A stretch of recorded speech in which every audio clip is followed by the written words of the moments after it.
First at 4, terrifying moments for a local mother. Her baby was in the back of her car when it was stolen. We have new information from police on the search for those responsible. We're going to take you live to Grand Rapids for an update on the trial of 4 men accused of plotting to kidnap Governor Whitmer. The case just went to the jury. Also, Paul is working on our weekend forecast. Paul? Indeed I am, Devin, and the snow showers we had earlier, those have moved off, but now we have rain that we're tracking that will affect part of the weekend. I'm going to break that down for you straight ahead. Let's go skyward with Drone 4. Take a look at this park. 5 acres and barely a tree or deliberately grown tree in sight. I'm going to show you why that's about to change for 8 parks in the city of Pontiac. It's awesome. Live from downtown Detroit, Local 4 News First at 4 starts now. Good afternoon. I'm Devin Skillian in for Karen Drew. First at 4, police making some arrests in the case of a stolen car that was taken with a little boy inside. Now, the good news is the thief didn't get far before realizing the child was in the car. He stopped and dropped the 15-month-old right into the street near 7 Mile and Greenfield. Police say the mom left the child in the car with the engine running while she ran into a store. Now, luckily, a good Samaritan found the boy who's been reunited with his mother. And thank God that the people who seen that believe in God and care and know that that was wrong, because he came running up the street with my baby. When you saw your baby, what through your mind? I was so happy because I thought something had happened to my kid. I was just happy he okay. Police have not found the stolen car yet, nor the guy who got behind the wheel. They're looking for a blue Hyundai with tinted windows.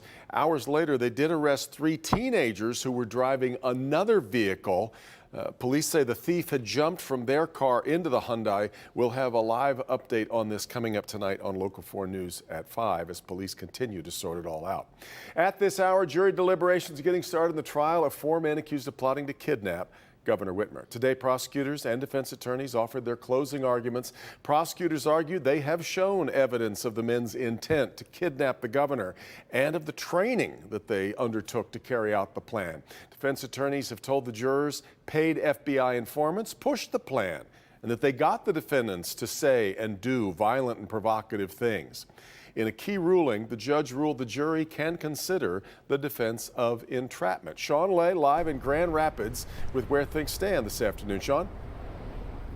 Good afternoon, Devin. The jury was given this case by Judge Yonker at 3:53, so just about 7-8 minutes ago. Sent them back to the jury room to elect a 4-person. Then he told them if they would like to start deliberating right now and push past the 5 o'clock hour to let him know. He'll make sure the building is available and everyone sticks around for that.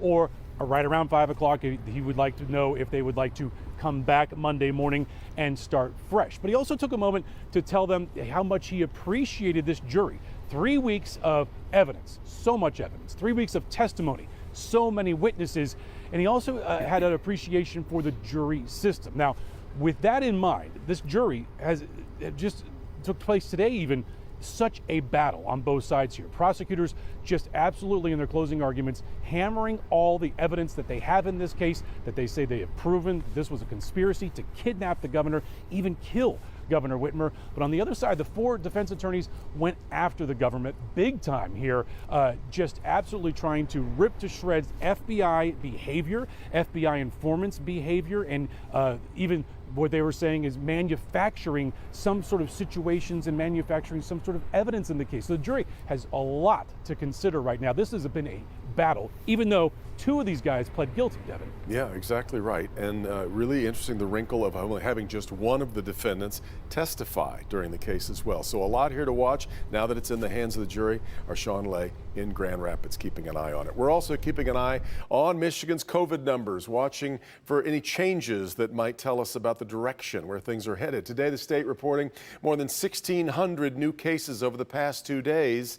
So the daily average there, 831 cases a day, pretty close to last Friday's average, which was just below 800. The 7-day positivity rate seems to be stuck right now at 3.5%.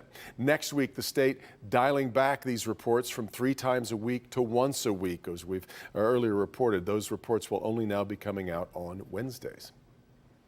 Detractors call it the Don't Say Gay law in Florida. It is leading to this reaction here in downtown Detroit. Local youth leaders arranged this rally in March. Florida's governor just signed the bill this week. It limits what can be said in schools among teachers about gender and sexuality, especially for children in kindergarten through grade 3. This crowd was asked to march in solidarity with LGBTQ+ youth down in Florida. The group started at the Spirit of Detroit before marching to Comerica Park and back. Had a lot of ups and downs and twists and turns in the weather lately. Looks like things have calmed down a bit as we head into the weekend, the first weekend of April, Paul. Yeah, I tell you, it's 41 in Detroit, but most of us are in the 30s right now. These wind chills are mostly in the 20s to near 30. I'd love to say, April Fools, it's really sunny and 70 out, but no, I can't do that. It's just one of those April days that makes you more think about winter than it does about the coming spring. But fortunately on Storm Tracker 4, the scattered snow showers that we had earlier, and some of it was falling as snow grains, little almost like little pellets of snow, that has all moved off. So we're in pretty good shape, and we're going to see clearing skies as we move through the evening. So if you're heading downtown for the Wings game, well, we're going to see, again, those skies clearing during the game. No rain or snow as you head to or from LCA. Temperatures falling slowly through the 30s, but they'll fall quicker later. So we'll be back to talk about the timing for the weekend rain in just a few minutes, Devin. All right, Paul. Russia is making a claim that could put peace talks with Ukraine in jeopardy, although we're still waiting for any sign of a breakthrough in the negotiations anyway. But a local governor says Ukraine has launched a strike on a fuel depot in the city of Belgorod in Russia. That would be the first time Ukraine flew into Russian space since the invasion started in February. Ukraine's foreign minister says he can neither confirm nor deny the strike because he says he doesn't have all of the military information. Russia says 2 people were injured, but the oil firm that owns the depot says no one was hurt. So there's still a lot to sort out here, trying to get to the bottom of responsibility. A Kremlin spokesperson says if the attack is verified, it is not something that would create, as they put it, comfortable conditions for the peace talks to continue. Meantime, Russian troops continue to pull back from the Ukrainian capital of Kyiv. Critics warn Russia is not de-escalating, just resupplying its troops to launch an intensified assault on the Russian-speaking Donbas region in eastern Ukraine. The Red Cross says its mission to rescue civilians from Mariupol has failed. An emergency team tried to get into the city but had to turn back. It's just been a devastated region. The war has already left thousands of people dead. It's forced more than 4 million people to leave the country of Ukraine. Residents in Pontiac will soon see something new and beautiful in some city parks. Preparations are underway to plant 100 10-year-old red maples and flowering trees, part of the Pontiac Collective Impact Partnership. Paula Tutman shows us what a difference that project will make. Paula? So this is Rotary Park in Pontiac. And I'm going to take you skyward with Drone 4 because I want you to take a look around, because usually when you hear the word park, you think there are a lot of trees here. But as you can see, this is about 5 acres, and it is almost completely devoid of deliberately grown trees. Mostly what you see planted maybe 60 years ago, but most of them are weed trees or happenstance. And this is kind of the condition of many of the parks in Pontiac. In fact, if there was a tree line here, my hair might not be blowing all over my head like this.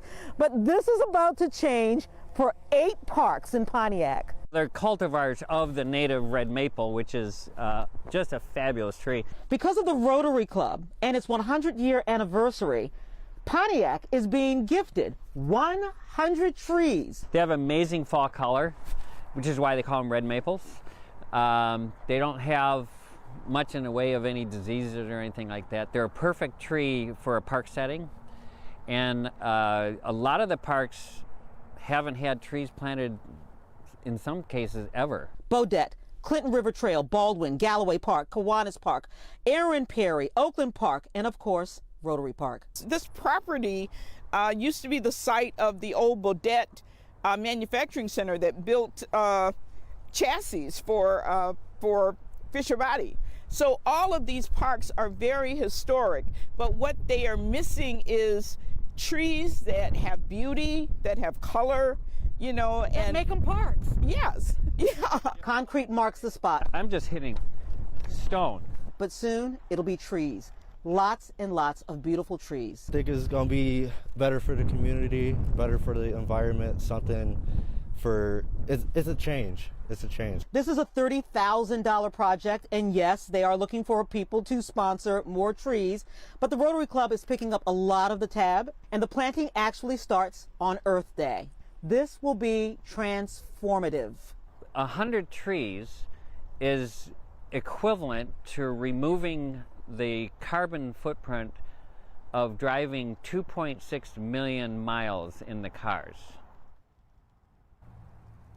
Okay, so what's beneath this burlap? That is the magic, very substantial root ball. It gives us a clue at home if you want to plant trees. Now, in the next couple of weeks, the time to do it because the trees are dormant. You don't have to water them, just fertilize them, throw some mulch on. What a great project, and it teaches us what to do at home as well, Devin. It sure does. And Paula, that they are 10-year-old trees is such a head start. These are not seedlings that they're putting in. It is. Yeah.